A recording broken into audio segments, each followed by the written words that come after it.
Gəncə şəhərində 2025-ci ilin sosial-iqtisadi inkişafının yekunlarına və qarşıda duran vəzifələrə həsr olunmuş hesabat yığıncağı keçirilib.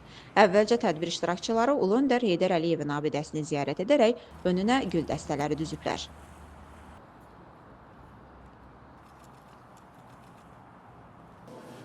Daha sonra hesabat dövründə sənaye, təhsil və turizm sahələrində görülən işləri əks etdirən sərgiyə baxış keçirilib.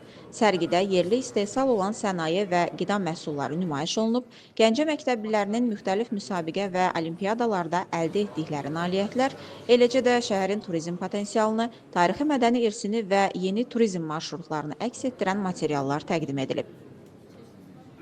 Yığıncaq ümummilli lider Heydər Əliyevin və şəhidlərin xatirəsinin bir dəqiqəlik sükutla yad edilməsi, ardınca Azərbaycan Respublikasının dövlət himninin səsləndirilməsi ilə başlayıb. Gəncə şəhər İcra Hakimiyyətinin başçısı Niyazi Bayramov çıxışında bildirib ki, 2025-ci il ölkəmiz üçün uğurlu olub. O qeyd edib ki, Prezident İlham Əliyevin rəhbərliyi ilə həyata keçirilən məqsədyönlü siyasət nəticəsində sosial-iqtisadi inkişaf təmin olunub, ictimai-siyasi sabitlik möhkəmlənib. Bildirilib ki, Prezident İlham Əliyevin və birinci vitse-prezident Mehriban Əliyevanın ötən il Gəncəyə səfərləri şəhər ictimaiyyətində böyük ruh yüksəkliyi yaradıb. Daha sonra Gəncə şəhər İcra Hakimiyyəti başçısının müavini Adil Tağıyev hesabat məruzəsi ilə çıxış edərək şəhərdə iqtisadi göstəricilərin artdığını, qeyri-neft sektorunun inkişaf etdiyini, yeni iş yerlərinin yaradıldığını bildirib. Tədbirdə aidiyyatı qurumların rəhbərləri və şəhid ailələrinin nümayəndələri çıxış edərək görülən işlər barədə məlumat veriblər.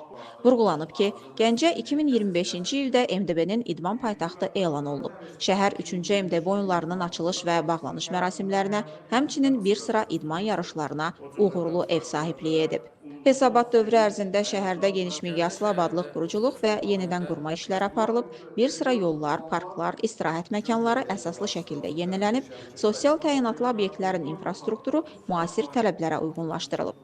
Görülən işlər nəticəsində şəhərin ümumi görünüşü daha da gözəlləşib, sakinlərin rahat və təhlükəsiz yaşayışı üçün zəruri olan müasir infrastruktur formalaşdırılıb, əhalinin rifah halının yüksəldilməsinə xidmət edən davamlı inkişaf mühiti yaradılıb. Yekunda Azərbaycan Respublikası Prezidentinin Administrasiyasının Ərazi Təşkilat Məsələləri şöbəsinin 3-cü ərazi sektorunun müdiri Vəfadar Bağırov çıxış edərək 2025-ci ildə ölkənin bütün sahələrdə mühüm nailiyyətlər əldə etdiyini vurğulayıb.